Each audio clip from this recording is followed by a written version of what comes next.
मालदीव से टेंशन के बीच भारत विरोधी चीन को करारा तमाचा पड़ा है, जिसे जानकर शायद हर भारतवासी खुश होगा।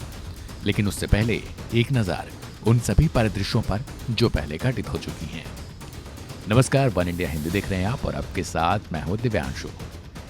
दुश्मन का दुश्मन दोस्त होता है, शायद ये कहावत आपने सुनी होगी। कुछ ऐसा ही किरदार इस वक्त चीन निभा रहा है। यानी जो भारत के खिलाफ बोले, चीन उसके पक्ष में बोलने से कतई पीछे नहीं हटता। लेकिन मजाल है किसी की जो चीन के खिलाफ बोलकर भला निकल जाए। अगर बोल भी दिया तो चीन उसके खिलाफ मुखरता से इतना तेजी से आवाज उठाता है और आलोचना करता है जब तक कि चीन के खिलाफ बोलने वाला थक न जाए।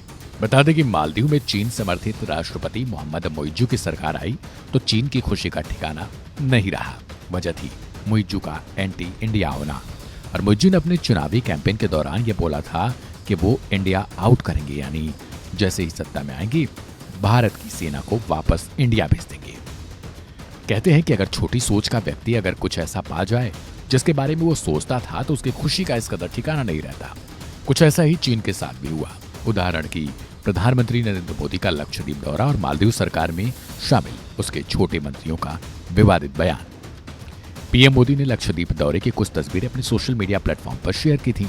उन्होंने भारतीयों से कहा कि वो देश के भीतर मौजूद इस खूबसूरत जगह को देखने आए। वो केवल भारत के टूरिज्म की बात कर रहे थे। प्रधानमंत्री नरेंद्र मोदी ने मालदीव तक का नाम नहीं लिया। सवाल है कि क्या कोई प्रधानमंत्री या राष्ट्राध्यक्ष अपने देश की विरासत और उसके मनमोहक स्थानों की बात नहीं कर सकता? और खासकर प्रधानमंत्री मोदी जो देश की अलग अलग छटाओं का बखान करने नहीं थकते। वोकल फॉर लोकल से लेकर कई विचारों को उन्होंने प्राथमिकता दी है। अब चीन को करारा तमाचा ताइवान से मिला है। भारत ताइवान पर अभी खुलकर नहीं बोलता, लेकिन ताइवान को लेकिन माना जा रहा है कि चीन की बढ़ती दादागिरी को रोकने के लिए भारत जल्द ही उसी के लहजे में जवाब देगा। ताइवान में एंटी चीन सरकार आ गई है, जिसके कारण जिनपिंग अब परेशान हो गए हैं। दरअसल ताइवान को चीन अपना अभिन्न हिस्सा मानता है, जबकि वो 1940 से ही स्वशासित है। यानी ताइवान 1940 से ही एक संप्रभु राष्ट्र है।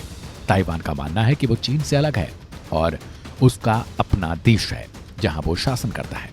इधर चीन भारत के हिस्से पीओके को लेकर भारत के खिलाफ ही प्रतीत होता है।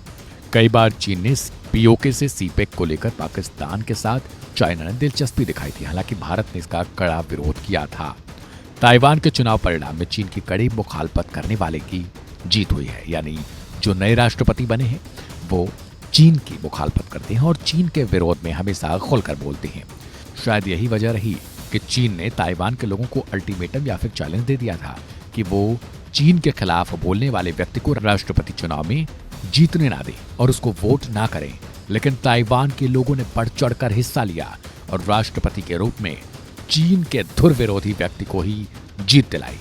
चीन मालदीव की संप्रभुता की बात करता है, लेकिन एक स्वतंत्र देश ताइवान के चुनाव में चीन के धुर विरोधी उम्मीदवार को वोट ना करने की चेतावनी भी देता है।